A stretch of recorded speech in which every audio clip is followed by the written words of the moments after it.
The KXAN News Podcast is sponsored by Shelf Genie. Welcome to KXAN News Today. Here are your Thursday morning headlines.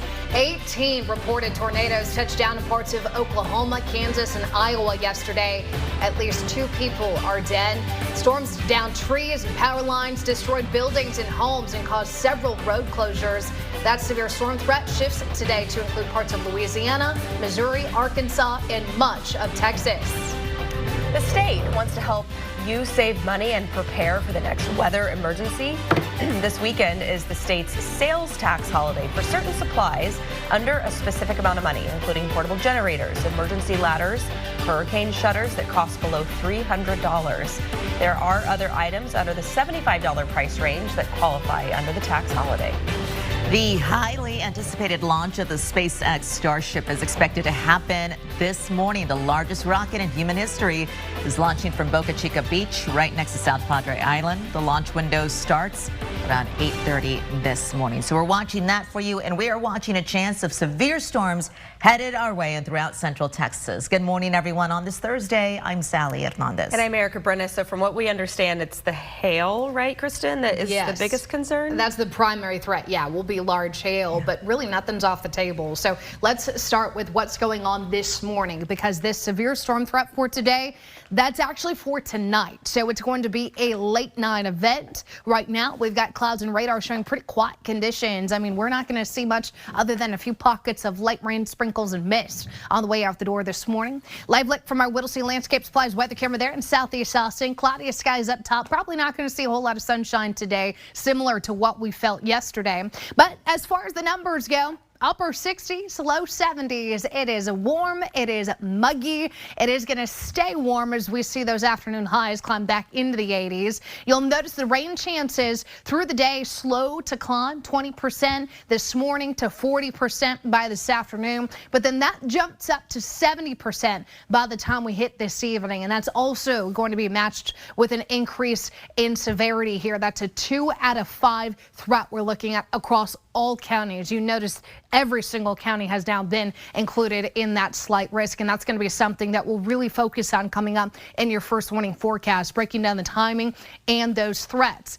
Now, your weekend forecast also needs an update, increasing rain chances as we get into the weekend, and that will be followed by a drop in temperatures, a very active weather pattern settling in. We'll talk more about it here in a few minutes.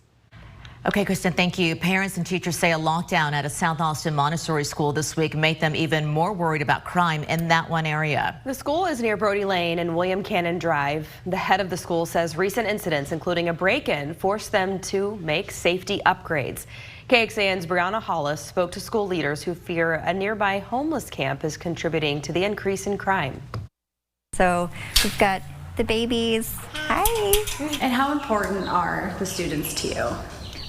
They're everything. That's why Mariposa Montessori head of school Leslie Harrington got even more serious about safety after police arrested a man in an early morning break-in in December. We hired a safety guard, a bulletproof foam for glass that we're going to put on all the windows in the school, new fencing around the perimeter, and updating our alarm systems. Instead of being able to invest in, educational materials and toys, they've had to invest in fences and extra security and cameras. Councilmember Ryan Alter says he's in regular communication with school leaders about crime concerns, including when the school went into lockdown Monday. His office says a man who lives nearby thought someone was burglarizing his home and fired a warning shot, prompting the lockdown. While students and staff were never in danger, the incident fueled more concerns. I would have freaked out as well. So there's just been concerns over being out here. Harrington says she noticed the crime increase as the nearby camp grew. A spokesperson for the city's homeless strategy division says multiple city departments are addressing the site and are in contact with the school. The biggest thing we can do as a city is to try to create more of that transitional shelter housing. So I do feel like the city is trying. They're just working with limited resources. Brianna Hollis, KXAN News. The head of Mariposa Montessori says she's meeting with APD this week to discuss her concerns. APD says the department will more consistently patrol near the school. The department says it's able to free up more officers for this kind of work due to the new DPS patrols in the city. please send somebody now. I've already called. This is not okay. I need police officers now.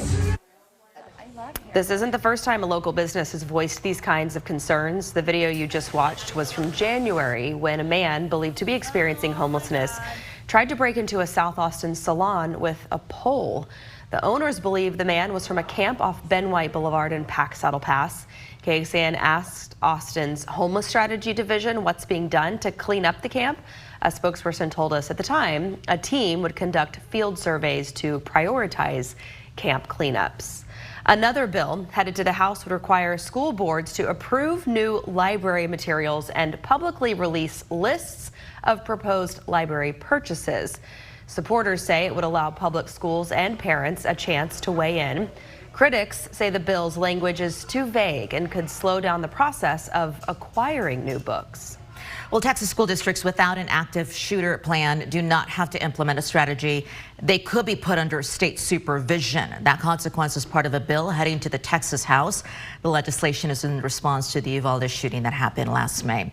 If it becomes law, it would create a safety and security department within the Texas Education Agency. The Texas Tribune reports that an audit released 3 years ago revealed more than 600 school districts did not have an active shooter plan at all.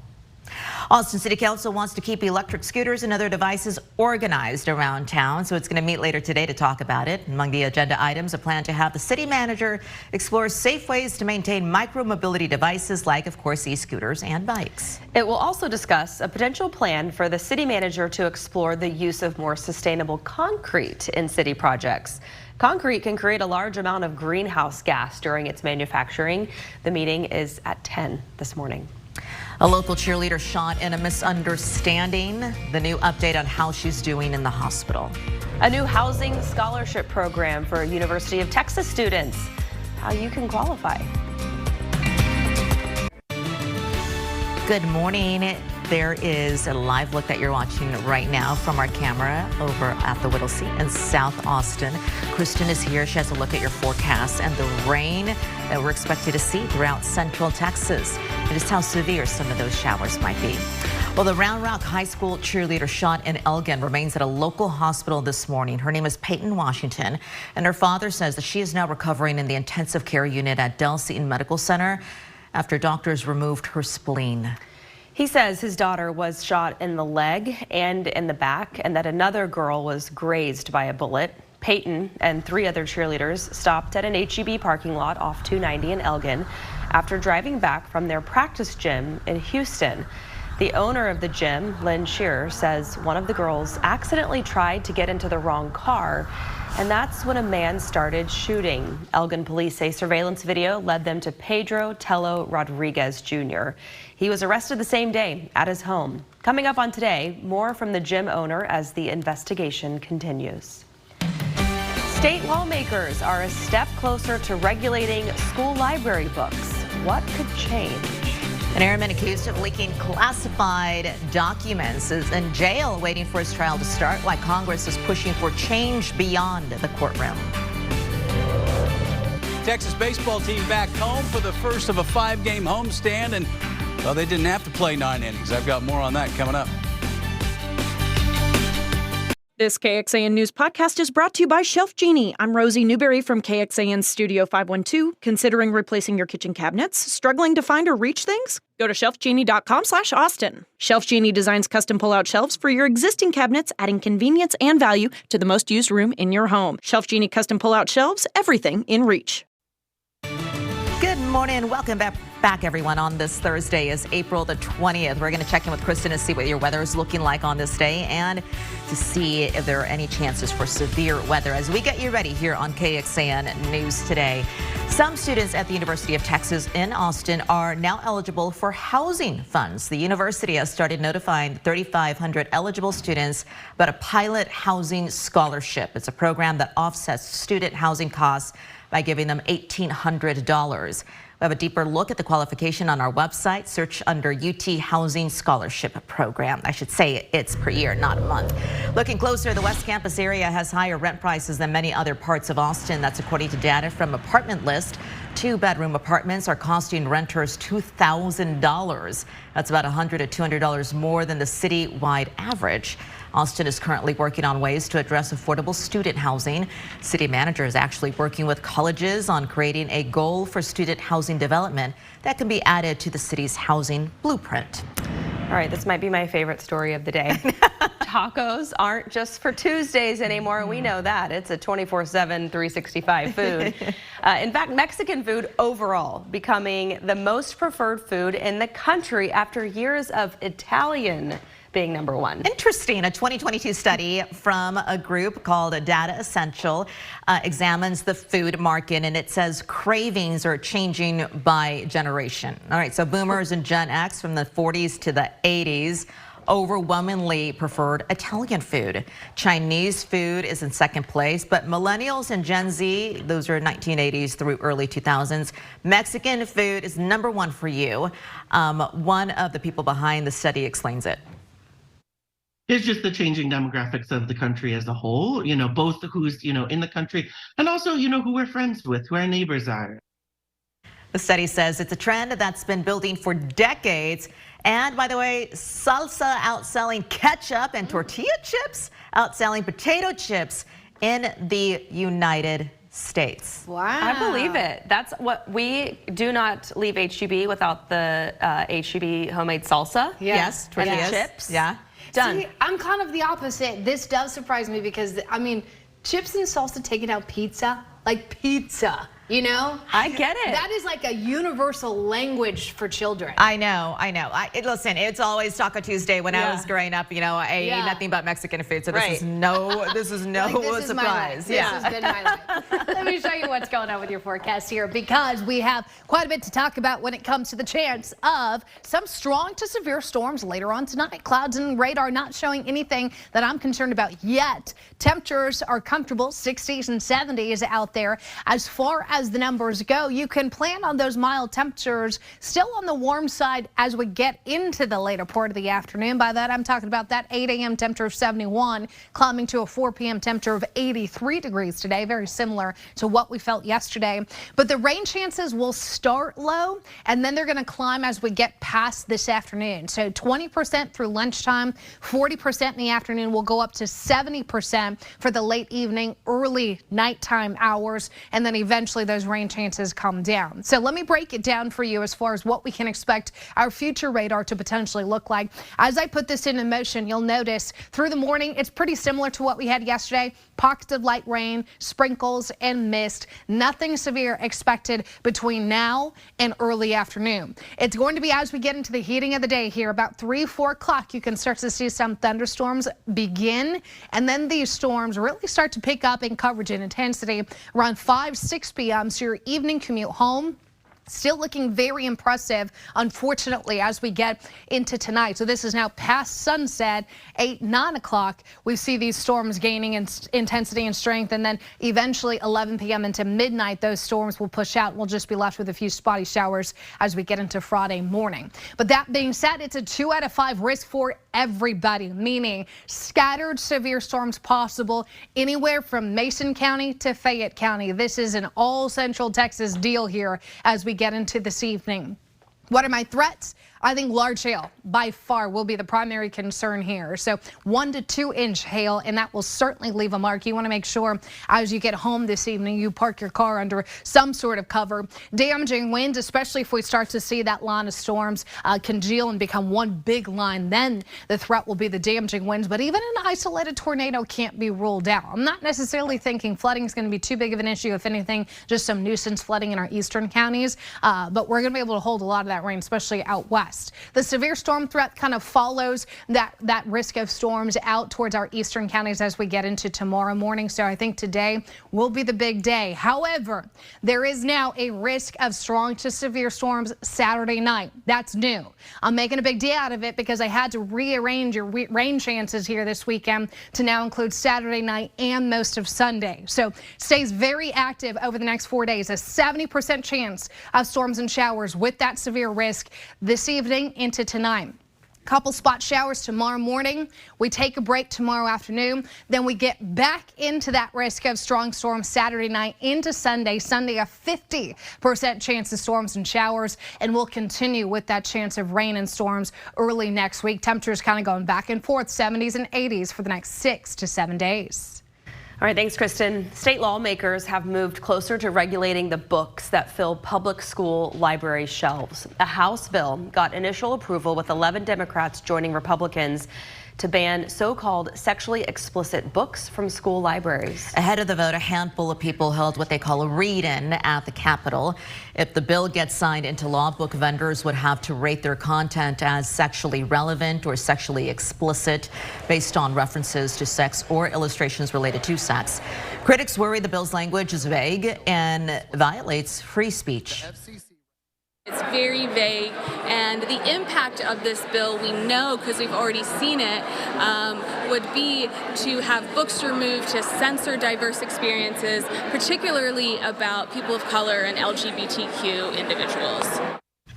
The Senate already passed its version of this legislation. The House needs one more vote before it heads over to the Senate to iron out the differences. It's really unclear, though, if the lawmakers will try to combine the bills, but we're watching that for you. And when we go in depth, we can tell you, according to a report by PEN America from last year, Texas had more banned books than any other state.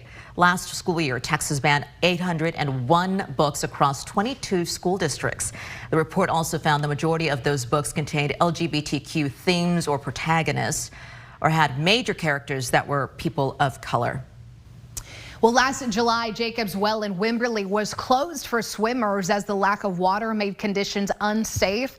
Meteorologist Nick Bannon tracks a grassroots movement in the area to save enough water to save the well and the water supply.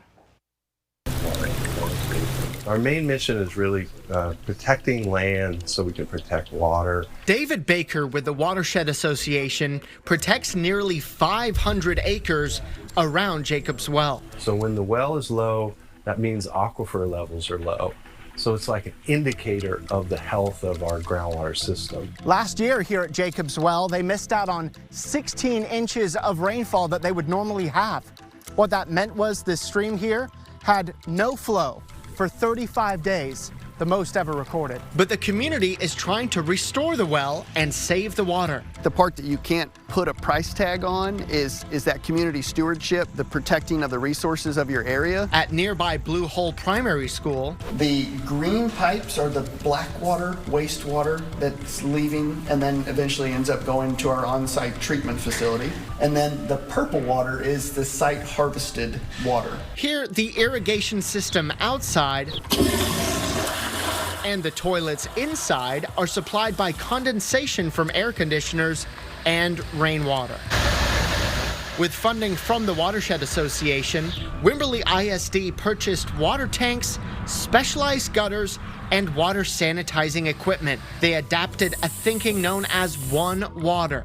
One Water is the concept that water at every part of the water cycle, no matter whether that's rainwater, gray water, black water, stormwater, all has value. Through this process, they've been able to cut their water bill in half compared to similarly sized schools. And now a brand new project is underway in downtown Wimberley. We talked about it and we were all aware of what had happened at Blue Hole and how successful it had been and the excitement that the city showed about it. And we thought, well, why don't we do that too? The expansion of the village library will use AC condensation and rainwater to provide water to the toilets. I'm sure most of the contractors that we have hired had never heard of such thing, and they were able to do it very easily. Aside from praying for rain, more of these types of measures may actually make Jacobs well. Things are growing in Wimberley and things are being built all the time, so hopefully this can be the next example behind Blue Hole to say, you can do this. And it's worth doing. In Wimberley, meteorologist Nick Bannon, KXAN News. This is KXAN Sports, brought to you by Thomas J. Henry. Good morning to you. Longhorn baseball team back in action tonight. The first of 5 straight at the dish. And ceremonial first pitch last night went to Longhorn basketball coach Rodney Terry. Terry trying to rebuild that Texas roster here as he had some of his current players former players, and he's hoping future players on hand. Kobe Minshew getting the start against Abilene Christian. First batter of the game, singles, and then he's picked off. And that's pretty much it for ACU's offense. Plenty of Longhorn offense. Bottom 1, 2 outs. Garrett Gilmet, the USC transfer, clubs a 2-run homer. Next batter, the TCU transfer, Porter Brown. Downtown Porter Brown on this one, back-to-back home runs for the Horns. And then they busted open in the bottom of the second inning when they put 8 on the board. Dylan Campbell rolls one into left field. That finds an RBI single. And then Jared Thomas, after some struggles from ACU pitching, bases loaded, walks, and Thomas slices one down the left field line. Longhorns cruise 20-0. 4 pitchers combined on a 2-hitter. They only played 7 innings in this one. You can see why. Longhorns' highest run total of the season. 27th win of the season, and they open a homestand against Oklahoma tomorrow. This evening, UT softball ranked 8th in the nation against number 3 Oklahoma State at home. Thanks for joining KXAN News today. You can also listen to KXAN News Nightly every weekday after 5:30 p.m. for in-depth coverage on what matters most to you.